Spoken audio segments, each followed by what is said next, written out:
Hello everyone. आज हम इस वीडियो के अंदर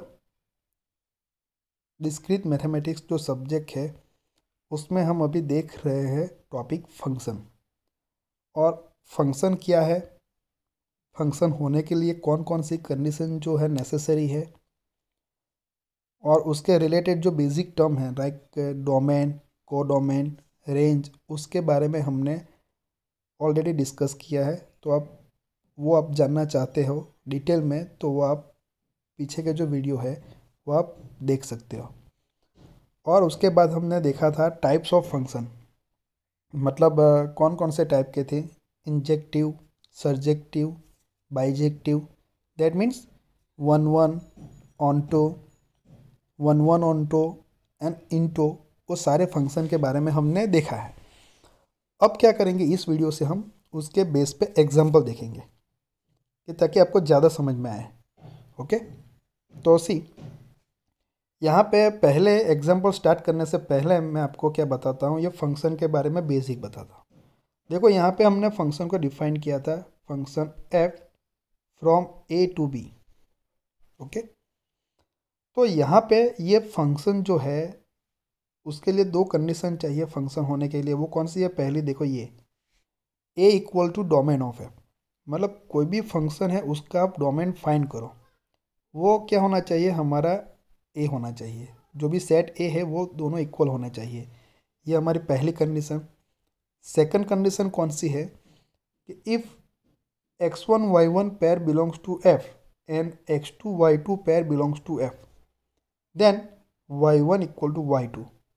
सो ये दोनों जो पेयर है वो हमारे फंक्शन में है, राइट? फंक्शन के ही पेयर है, मतलब फंक्शन के एलिमेंट है उसके सेट के। तो ऐसे केस में क्या होना चाहिए, ये जो y1 और y2 जो ये दोनों कैसे होने चाहिए? सेम होना चाहिए, तब जाके हम बोल सकते हैं कि यहाँ पे ये फंक्शन है। ओके, तो ये हम देखते हैं एग्जाम्पल के अंदर। ये दोनों कंडीशन हम चेक करेंगे और वहाँ से बोलेंगे कि ये हमारा फंक्शन है या नहीं है। तो सी यहाँ पे ये एग्जाम्पल जो है वो हम आज देखेंगे। वो क्या है? Let A that is the set of element A B C D, और जो बी सेट है उसके जो एलिमेंट है वो क्या है? 7 8 9। तो ये दो सेट हमें दिए हुए हैं। तो मैं आपको क्या करता हूँ, ये जो दोनों चीज़ें हैं ना वो मैं दोनों तरीके से आपको बताता हूँ। सी अब मैं यहाँ पे दो सेट ड्रॉ कर लेता हूँ। ओके, ये हमारा सेट पहला क्या है? ए सेट है, और ये जो है वो क्या है? हमारा बी सेट है। उसके बीच में जो रिलेशन है वो हमारा क्या है? F function. अब देखो, मैं एलिमेंट लिखता हूँ। तो एलिमेंट कौन कौन से है? सी ए के एलिमेंट कौन से है? ए, बी, सी एंड डी। अब देखो बी के एलिमेंट क्या है? 7 8 एंड 9। ये जनरली दिया हुआ है अभी हमें। अब हम आगे क्वेश्चन पढ़ते हैं। उसमें क्या है देखो, find whether the following subset, following subset मतलब ये सारे subset of A and B are function from A to B, मतलब ये सारे क्या है? फंक्शन है f1 f2 f3 f4। कहाँ के? Function from A to B. सभी आप f1 लिखो, 2 लिखो, 3 लिखो या 4 लिखो, राइट? तो वो हमें चेक करना है कि ये f1 f2 f3 and f4 जो है वो हमारे फंक्शन है या नहीं है। वो तो जो सेट ए एंड बी जो है उसके ऊपर से ये सबसेट सारे लिखे हुए हैं, वही हमारे फंक्शन है, राइट? तो हम कैसे चेक करेंगे? तो देखो यहाँ पे आप बुक में लिखा है उसी हिसाब से भी कंडीशन हम चेक करके भी कर सकते हैं, या तो मैं यहाँ पर फिगर में बता रहा हूँ। पहले ये बताऊँगा तो आपको दोनों तरीके से समझ में आएगा। तो देखो यहाँ पे ये पहला केस है f1 फंक्शन। उसके जो सेट की जो पेयर है ये 3 पेयर है।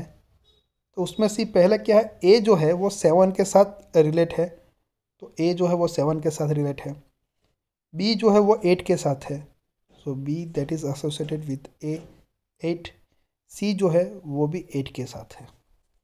गेटिंग? और हमने जब मैंने फंक्शन के बारे में डेफिनेशन बताई थी तब ऐसे एग्जांपल जो बुक में दिए थे वो मैंने समझाए थे कि फंक्शन होने के लिए कंडीशन क्या ज़रूरी है कि सेट ए जो है डोमेन जो है हमारा, उसके अंदर हर एक एलिमेंट की each and every element has a unique image in codomain, means set B के अंदर यूनिक इमेज होनी चाहिए। तो देखो ये ए की इमेज भी 7 है, बी की 8 है, सी की 8 है, चलेगा, दोनों की एटलीस्ट एक इमेज तो है। लेकिन ये जो डी है उसकी कोई भी इमेज अभी नहीं दी है, राइट? तो ये डी ऐसे ही खाली है, तो ऐसा नहीं होना चाहिए। ए के सारे एलिमेंट क्या होना चाहिए? ऑक्यूपाइड होना चाहिए कोई ना कोई रिलेशन के साथ बी के साथ, राइट? तो देखो यहाँ पे डी है ही नहीं, तो ये हमारा फंक्शन होगा नहीं। कौन सा? ये F1 वाला। यहाँ पे मैं F को F1 लिख देता हूँ, राइट? सो ये जो F1 फंक्शन है वो हमारा फंक्शन होगा नहीं। सो F1 can not be a function. यहाँ से पता चला फिगर में से। चलो, तो ये हमारा फंक्शन नहीं आया, राइट? अब हम बात करते हैं नॉर्मली जो कंडीशन है उसके बेस पे से। तो वहाँ से हम कैसे लिखेंगे? सी, हम पहले क्या फाइंड करेंगे? डोमेन किसका? जो फंक्शन F1 है उनका। तो मैं ऐसे लिखा है डोमेन ऑफ F1। अब बुक में लिखा है उसी हिसाब से भी आप लिख सकते हो डी ऑफ F1। तो डोमेन क्या आएगा उसका? तो जो पहला एलिमेंट है वो डोमेन का होता है, तो हम लिखेंगे तो क्या आएगा? A B and C. अभी ये जो डोमेन जो है वो क्या आना चाहिए? इक्वल टू ए आना चाहिए। तो देखो ये ए आ रहा है? नहीं आ रहा है।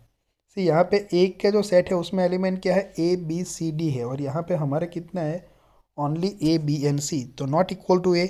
तो पहली कंडीशन ही हमारी सेटिस्फाइड नहीं हुई, तो हम डायरेक्टली यहाँ पे लिख देंगे कि फंक्शन F1 जो है वो फंक्शन नहीं है, मतलब F1 can not be a function. पता चला? मतलब मैं बोल रहा हूँ फंक्शन यानी F1 है इसीलिए, लेकिन F1 क्या है? एक्चुअली एक सबसेट है। ओके, वो लिखा है F1, नाम दिया है फंक्शन, लेकिन वो फंक्शन है या नहीं है वो हम अभी देख रहे हैं। तो F1 क्या है? फंक्शन नहीं है। तो हमने ये दोनों तरीके से किया। आप इस तरह से ये डेफिनेशन के वाइस भी कर सकते हो, नहीं समझ में आया तो ऐसे फिगर के साथ भी आप समझ सकते हो। गेटिंग? चलो, तो हम सेकंड एग्जांपल पे जाते हैं। सेकंड जो क्वेश्चन है यही एग्जांपल में, उसके ऊपर जाते हैं। सी, पहले हम हमारे फिगर पे से समझ लेते हैं। ये जो F2 है उसके अंदर देखो क्या है? ये A7, मतलब A जो है वो 7 के साथ रिलेट है। A8 मतलब A जो है अगेन वो 8 के साथ भी रिलेट है। B9 दैट मीन्स B की इमेज 9 है। C9 के साथ रिलेटेड है, और D9, सो D की इमेज भी क्या है? 9 है। तो देखो यहाँ पे ये सब कुछ सेटिस्फाइड हुआ। ये B C एंड D जो है भले ना 9 के साथ हुई, लेकिन ये B and C and D की हर एक की एक यूनिक इमेज है। हर एक एलिमेंट की एक इमेज तो है यूनिक। यहाँ पे प्रॉब्लम है ए की इमेज यहाँ पे 7 भी है और 8 भी आ रही है, तो वो यूनिक आई? नहीं आई। सो यहाँ पे प्रॉब्लम आ रही है, यूनिक इमेज नहीं मिल रही है। उसके ऊपर से हम बोल सकते हैं कि ये जो F2 है हमारा, यहाँ पे मैं F2 लिख देता हूँ। F2 जो है वो हमारा फंक्शन नहीं है। ओके, चलो, तो अब हम क्या करते हैं उसको हम देख लेते हैं डेफिनेशन के जो कंडीशन वही हिसाब से। तो सी, यहाँ पे हम F2 का डोमेन लिखेंगे, तो मैं लिखता हूँ DF2, मतलब डोमेन ऑफ F2 क्या आएगा? देखो ये A है, लिखा है मैंने, कॉमा ये A रिपीट हुआ तो नहीं लिखना है, ये B, राइट, ये C, देन D। तो ये ABCD जो सेट डोमेन आया वो A सेट बराबर आ गया। देखो ABCD ही है, तो पहली कंडीशन हमारी क्या हो गई? सेटिस्फाइड हो गई यहाँ पे। तो दूसरी कंडीशन देखनी है, दोनों कंडीशन सेटिस्फाइड होगी, फुलफिल होगी, तब जाके हम बोल सकते हैं कि फंक्शन नहीं है। हमें पता है कि ये फंक्शन नहीं है, ये फिगर पे से हमने ऑलरेडी देख लिया, राइट? समझने के लिए वो इजी रहता है। तो देखो हम अभी ये डोमेन फाइंड किया। अब हम सेकंड कंडीशन देखेंगे। तो देखो x1 y1 x2 y2 जैसी जो है ये दो पेयर बन रही है। अब ये दो पेयर जो है ऐसे होनी चाहिए a, 7 that is belongs to function कौन सा है हमारा f2, और a, 8 that is belongs to function कैसा होना चाहिए f2। अब देखो यहाँ पे ऐसे केस में हमने लिखा था ना कि ये y1 और ये y2 ये दोनों कैसे होना चाहिए same, y1 and y2 right. ये पेयर है उसमें ये हमने इसमें y1 और ये y2 हम ऐसे डिनोट कर सकते हैं, तो सेम होना चाहिए। और यहाँ पे क्या 7 एंड 8 है, वो दोनों सेम है नहीं है, दैट मीन्स सेकंड कंडीशन हमारी फुलफिल नहीं हुई। That's why we can say that f2 is also not a function. Okay, f2 can not be a function. So हमारा जो दोनों क्वेश्चन है ये है पहले f1 एंड f2 ये दोनों फंक्शन हमारे आए नहीं। चलो तो अब बात करते हैं थर्ड की, f3 के बारे में right. So f3 and f4 जो है हम बुक में से जिस तरह से लिखा है वो भी हम देखेंगे, लेकिन हम पहले फिगर पे से समझ लेते हैं उनको डायरेक्टली। तो ये हमारा फंक्शन कैसा है f3, तो मैं यहाँ पे लिख देता हूँ function f3 from a to b। अब देखो यहाँ पे a किसके साथ पेयर बना रहा है 7 के साथ, तो a 7 के साथ पेयर आ गई। b जो है वो 8 के साथ, b 8 के साथ। c 9 मीन्स c की इमेज क्या है 9। d 9 means d is also related to 9। तो ऐसी इमेज आएगी, ऐसे जो मैपिंग जो है ये फंक्शन का ओके वो ऐसे आ गया हमारा। तो देखिए यहाँ पे होगा क्या अभी ये a b c and d ये चारों जो एलिमेंट है किसके डोमेन ए के, मतलब सेट ए के, वो डोमेन कहलाता है। तो सारे एलिमेंट की कोई ना कोई एक यूनिक इमेज मिल रही है। देखो ए की इमेज 7, बी की 8, सी की 9 एंड डी की भी 9। तो ऐसा हो तो कोई प्रॉब्लम नहीं, एक ही इमेज दोनों की आती है तो कोई प्रॉब्लम नहीं। उसको कौन सा फंक्शन बोलते हैं मैनी वन। ये मैनी है यहाँ पे और यहाँ पे वन है राइट, सो मैनी वन बोलते हैं, तो वो कोई दिक्कत नहीं है। तो देखो यहाँ पे सारे एलिमेंट की इमेज भी मिल रही है, तो हम बोल सकते हैं कि ये क्या है हमारा फंक्शन है। f3 जो है वो हमारा फंक्शन आएगा। सो ये हमने फिगर पे से बता दिया। अब देखिए यहाँ पे 4 जो है क्वेश्चन उसका भी हम देख ही लेते हैं साथ में, बाद में हम बुक पे जाते हैं। सो यहाँ पे हम रिलेशन पहले मैपिंग जो है वो कर देंगे। तो देखो f4 जो है फोर्थ क्वेश्चन उसके अंदर सी a7 मतलब a की इमेज क्या है 7, b7 सो b की इमेज भी 7 है, c9 c that is related to 9 and d8 d की इमेज क्या है 8 है। तो यहाँ पे कंडीशन देखिए, ये जो डोमेन है हमारा सेट ए उसके जो सारे एलिमेंट की जो है यूनिक इमेज हमें मिल रही है सेट बी के अंदर, मीन्स को डोमेन के अंदर।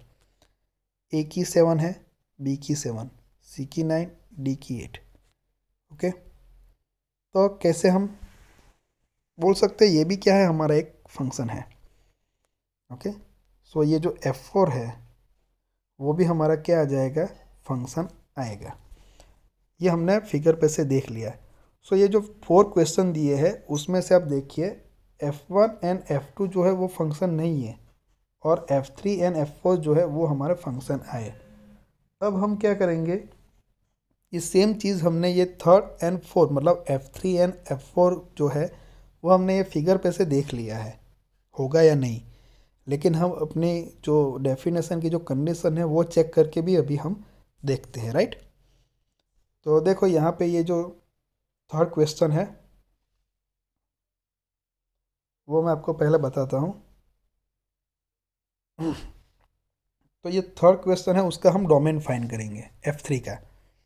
सो डोमेन का मैं लिखता हूँ domain of f3 equal to क्या आएगा a, पहले एलिमेंट लिखेंगे पेयर का बी, सी और ये डी। तो देखो हमारा जो सेट है ए, वो कौन सा है? सेट ए बी जो हमारा वही है, ए बी सी डी ही है। तो दोनों कैसे आ गए? सेम आ गए। दैट मीन्स पहली कंडीशन हमारी क्या हो गई? सेटिस्फाइड हो गई। समझ में आ रहा है आपको? अब देखते हैं दूसरी चीज़, जो पेयर बनती है या नहीं बनती है। देखो यहाँ पे ऐसी कोई पेयर नहीं होगी।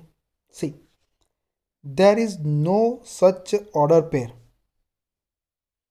X Y belongs to F3। मतलब एक्स एंड वाई, मतलब सेट ए के एलिमेंट और वाई बी के एलिमेंट की जो पेयर है, वो फंक्शन F3 में कोई ऐसी पेयर है ही नहीं। Okay, belongs to F3 and X Z belongs to F3। तो यहाँ पे हमने डेफिनेशन में लिखा, उसमें क्या लिखा था? सी, यहाँ पे y1 एंड यहाँ पे क्या लिखा था? y2। तो यहाँ पे y1 की जगह पे y एंड y2 की जगह पे z लिखा है। सच डेट ये दोनों सेम होने चाहिए element, y equal to Z. Such that y equal to Z, ऐसी कोई पेयर ही नहीं है। यानी कि ये कंडीशन हमें चेक करनी पड़े। तो ये सेकंड कंडीशन, ऐसी कोई पेयर है ही नहीं, तो जरूरी नहीं है। तो सेकंड कंडीशन भी एक्चुअली हमारे सेटिस्फाइड ही है। तो ये जो F3 है वो क्या हो जाएगा? हमारा फंक्शन हो जाएगा। ओके, चलिए अब जो नेक्स्ट है वो देखते हैं। यहाँ पे भी वही आएगा सेम। सी, F4 के लिए हम क्या करेंगे? पहले डोमेन लिखेंगे। So domain of function F4 equal to क्या आएगा? ये A B C and D, A B C and D. That is हमारा सेट ए जो है अभी हमने देखा वो भी ए बी सी डी ही है। तो सेट ए हमारा इक्वल हो गया, तो पहली कंडीशन सेटिस्फाइड। अब दूसरी कंडीशन देखिए, देखो यहाँ पे पेयर कोई ऐसी बन रही है A7, फिर से ए की कोई बीजी और कोई बन रही है, नहीं है। ये बी की है, बी की कोई और है नहीं है, सी की नहीं है। तो यहाँ पे भी ऐसी कोई पेयर है ही नहीं। गेटिंग? यहाँ पे लिखा है C, there is no such order pair X Y belongs to F4 comma X Z belongs to F4 such that Y equal to Z. तो हमने फंक्शन की डेफिनेशन में जो मैंने डेफिनेशन बताई थी कंडीशन वही सेम है। यहाँ पे y1 की जगह पे y लिखा है और y2 की जगह पे z, और यहाँ पे ये दोनों एलिमेंट कैसे है? सेम। सो ऐसे केस में ये y एंड z कैसे होने चाहिए? सेम होने चाहिए। बट ऐसी कोई पेयर है ही नहीं, तो उसको चेक करने की ज़रूरत भी नहीं है। ओके, तो ये जो F4 है वो भी हमारा क्या आ जाएगा? फंक्शन आ जाएगा, राइट। तो ये मैंने दोनों तरीके से यहाँ पे आपको बताया है। आप set A and B figure draw करो और ऊपर से आप देख लो, तब भी आपको पता चल जाएगा ये जो हमारे जो सारे जो सबसेट दिए हुए हैं यहाँ पे, वो सारे फंक्शन हैं या नहीं है, राइट। तो इस तरह से आप कोई भी इस टाइप का जो एग्जांपल देते हैं, तो आप उस पर से आप ऐसे पता लगा सकते हैं कि ये हमारा फंक्शन है या नहीं है। ओके, सो नेक्स्ट वीडियो में हम और एग्जांपल के लिए ट्राई करेंगे। नेक्स्ट वीडियो में हम क्या करेंगे? ये फंक्शन के बेस पे है एग्जांपल। तो अभी टाइप ऑफ फंक्शन भी हमने देखा, onto, one one, into, right. तो उसके बेस पे हम एग्जांपल देखेंगे।